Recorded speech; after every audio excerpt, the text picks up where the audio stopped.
Obviously, it's a straightforward path. You major in health sciences with a focus on biochemical disease. Hmm. Simon Fraser University, as an author, does. Yeah, that, as that one makes does. sense. So, when do you start thinking that maybe I step back from biochemical disease research and start focusing on fiction? So it wasn't really a choice of mine because I graduated straight into the height of the pandemic, and I couldn't really go out and find jobs with my degree because like nobody was open. We were all supposed to stay home. This was like March or April 2020. So even though I already had a book deal by then, my parents were really nagging me to go job hunting, but I couldn't go job hunting. So that's when I just really buckled down and wrote Zachary Yin in a frenzy. I was like, if I get a second book deal, then I know that I have what it takes. And my first book deal with Iron Widow wasn't just a fluke. And then it ended up selling at auction. So I guess it really just proved to myself that yes, I can do this. And now, even though I still do have passion for science, I think I'm not the best person in a lab. I don't really follow orders very well. I don't really do well in like a structured environment. So I think it's something that, I like learning about science more than I like doing it. So this ultimately it worked out better for everyone because I don't know if I should be trusted in a lab. What does that not give you at least a solid foundation for which to do research for future science fiction stories?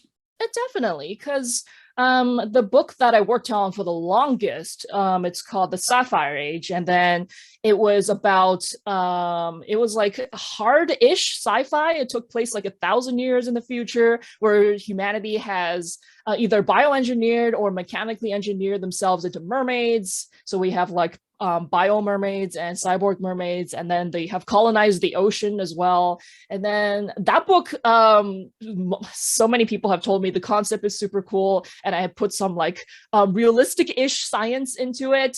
And that book, although it didn't sell in novel form, it will be coming out in another form. So like I can't announce it yet, but like just stay tuned for that.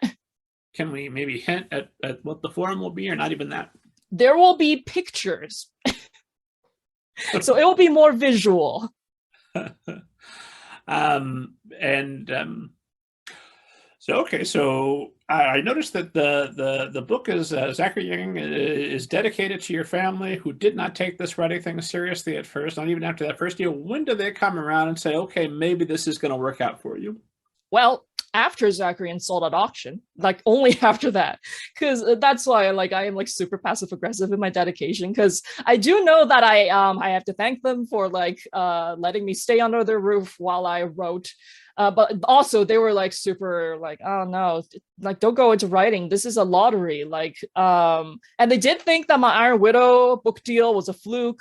And then they were like, "Oh, you worked so many years to get just this one book deal, and it's like not even enough for you to live on. So what makes you think this is a viable career?" And then yeah, Zachary Yin was my uh was my attempt to actually, Zachary Yin was my attempt to prove it to myself as well. I was like, can I really do this? Because at that point, I was really doubting myself too. Because Iron Widow didn't really get the reception from publishers that I had hoped for.